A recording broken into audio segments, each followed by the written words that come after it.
All right, so let's start from the beginning. All right, it's 2022. It's like mid 2022. You get a trailer for a movie starring Key and Peele, as in Keegan Michael Key and Jordan Peele, and they're starring in a movie. All right, you're like, okay, that sounds good. That sounds good. And it's an animated film, and you're like, it's gonna be bad. But then it's stop motion.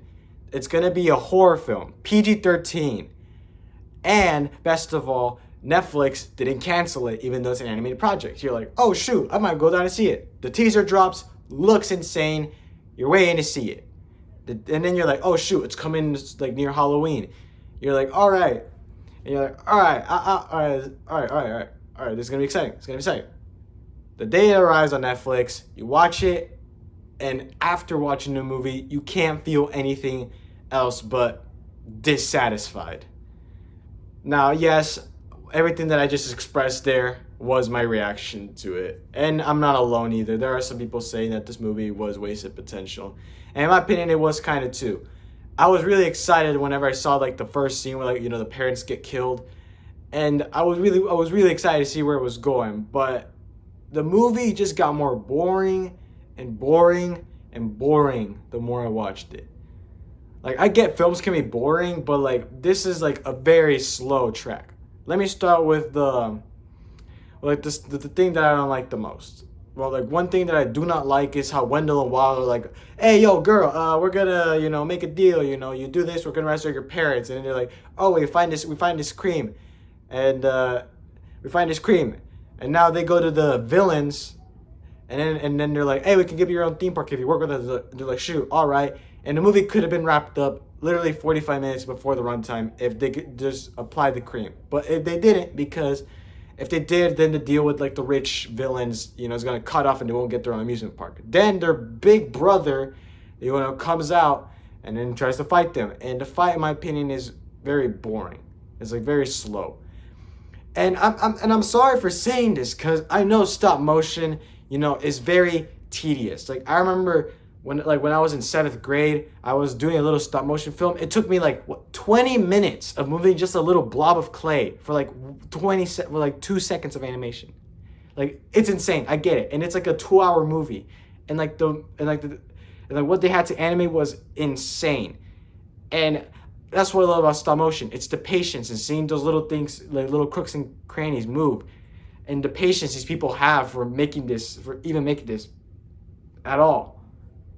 But to see a movie that made me so excited to see in the first place, only to come out, joyless, is exactly what you think. You feel disappointed.